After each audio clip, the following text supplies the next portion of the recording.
శతకోటి మోసాలకు అనంతకోటి ఉపాయాలు. తెలియని వాళ్ళైనా తెలిసిన వాళ్ళైనా గుడ్డిగా నమ్మారో అంతే సంగతులు. కళ్ళ ముందే అన్నీ ఊడ్చేస్తారు మోసగాళ్లు. రొటీన్ గా జరిగిపోయే పనుల్లో కూడా ఎలాంటి మోసగాళ్లు తయారవుతున్నారో ఈ ఘటన ద్వారా తెలుస్తోంది. చెల్లుబాటులో లేని బ్యాంకు కార్డుతో పెట్రోల్ బంకు సిబ్బందిని బోల్తా కొట్టించాడో ఘరానా మోసగాడు. ఈ ఘటన పశ్చిమ గోదావరి జిల్లా నల్లజర్లలో జరిగింది. రాత్రి వేళ కారులో భారత పెట్రోలియం బంకుకొచ్చిన ఓ వ్యక్తి ట్యాంకు నిండా పెట్రోల్ పోయించుకున్నాడు. ఆపై కారులో తెచ్చుకున్న క్యాన్లలో కూడా ఫుల్గా పెట్రోల్ నింపమన్నాడు. ఈ రకంగా మొత్తం 25,000 రూపాయలకు బిల్లు చేసి ఏటీఎం కార్డుని సిబ్బందికిచ్చాడు. బంక్ స్టాఫ్ కార్డుని స్వైప్ చేయడానికి వెనక్కి రాగా అంతలోనే ఉడాయించాడు. తీరా కార్డు కూడా పనిచేయట్లేదని గ్రహించిన సిబ్బంది అతన్ని పట్టుకునేందుకు ప్రయత్నించారు. అప్పటికే ఫుల్ స్పీడ్తో అక్కడి నుంచి పారిపోయాడు దుండగుడు. మోసపోయామని తెలుసుకున్న పెట్రోల్ బంకు సిబ్బంది పోలీసులకు ఫిర్యాదు చేశారు.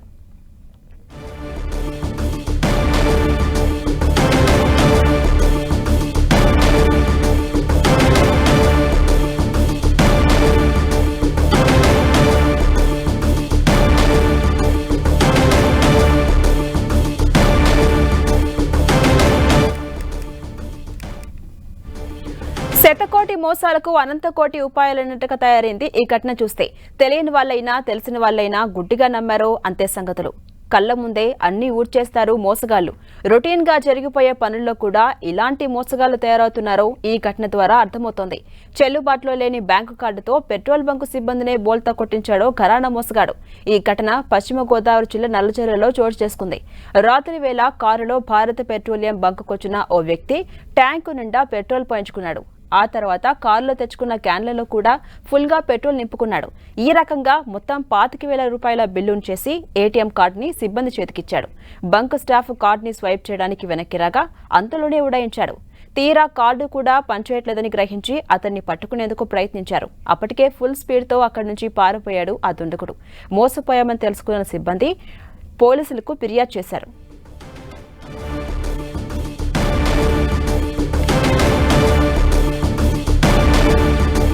ఇదే అంశంపై మరింత సమాచారం మా ప్రతినిధి శ్రీనివాస్ అందిస్తారు. శ్రీనివాస్, ఇది సరికొత్త మోసం అనుకోవచ్చు. అంటే పెట్రోల్ బంక్ వచ్చి పెట్రోల్ కొట్టించుకుని కూడా డబ్బులు ఇవ్వకోకుండా నకిలీ ఏటీఎం దుండగుల ఉదాంతం చూస్తే సరికొత్త మోసాలకు యువకులు ఏ విధంగా పాల్పడుతున్నారో అర్థమవుతుంది. తూర్పు గోదావరి జిల్లా నల్లజర్లలోని భారత పెట్రోలియం బంక్ వద్దకు 4 గంటల సమయంలో 2 వ్యక్తులు కారులో రావడం జరిగింది. కారు నిండా ఆయిల్ ఫుల్ ట్యాంక్ చేయించుకోవడం జరిగింది. అయితే కారులో కూడా మళ్ళీ ఆ పెట్రోల్ నింపుకోవడానికి ఖాళీ డబ్బాలు తీసుకొచ్చి వాటిలో కూడా ఫుల్ గా పెట్రోల్ పోయించుకున్న తర్వాత ఏటీఎం కార్డు ఇచ్చారు. అయితే ఆ ఏటీఎం కార్డు అక్కడ ఏదైతే పంపు ఉన్నారో అతను ఆ ఏటీఎం కార్డును లోపల ఆఫీసులోకి తీసుకెళ్లి సైప్ చేసి తీసుకురావడానికి వెళ్ళే సమయంలోనే వాళ్ళ ఏటీఎం కార్డు ఇచ్చి ఆ తర్వాత అక్కడి నుంచి వెంటనే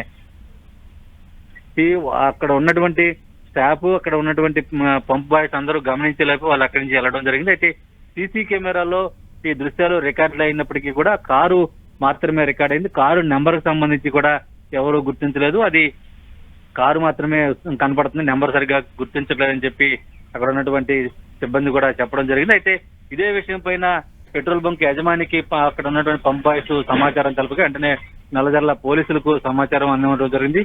నల్లజర్ల పోలీసులు వచ్చి కేసు నమోదు చేసి సీసీ ఫుటేజ్ ఆధారంగా కేసు విచారణ అయితే కూడా జరుగుతుంది.